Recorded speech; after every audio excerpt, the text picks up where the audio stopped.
ఇంట్లో మరో 10 రోజుల్లో పెళ్లి బాజా మోగనుంది. ఇంకేముంది, పెళ్లి సందడి అంతా ఇంత కాదు.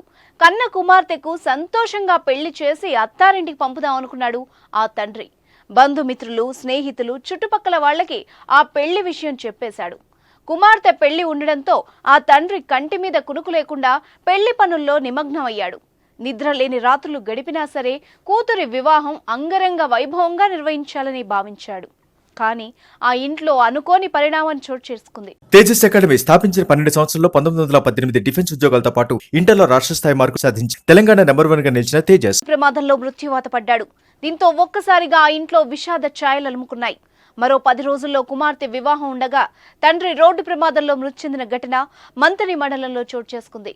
అసలు జరిగిన విషయం ఏమిటంటే, కన్నాలకు చెందిన ఉడత చంద్రయ్య పొలం పనులు ముగించుకొని టీఎస్ఎక్సెల్ వాహనంపై ఇంటికి వెళ్తుండగా నాగారం సమీపంలో గోదావరి కని వైపు వెళ్తున్న కారు ఢీకొట్టింది.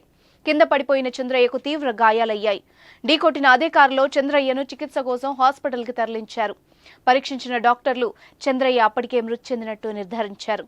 చంద్రయ్యకు 3 కుమార్తెలు. ఇందులో 2 పెళ్లి కూడా చేశాడు. 3వ కుమార్తె అనూష వివాహం ఈ నెల 14వ తేదీన జరిపించాలని నిర్ణయించారు. దీంతో చంద్రయ్య కుటుంబం వివాహ పనుల్లో ఉంది. పెళ్లి ఖర్చుల కోసం తనకున్న గొర్రెల్ని కూడా చంద్రయ్య విక్రయించినట్టు బంధువులు తెలిపారు. అయితే ప్రమాదవశాత్తు చంద్రయ్య రోడ్డు ప్రమాదంలో మృతి చెందడం కుటుంబంలో విషాదాన్ని నింపింది. దీంతో కుటుంబ సభ్యులు, బంధువులు కన్నీరు మున్నీరుగా విలపిస్తున్నారు. సంఘటనా స్థలాన్ని పరిశీలించి కారు నడుపుతున్న యశ్వంత్ పై కేసు నమోదు చేసినట్టు ఎస్ఐ రాణి తెలిపారు.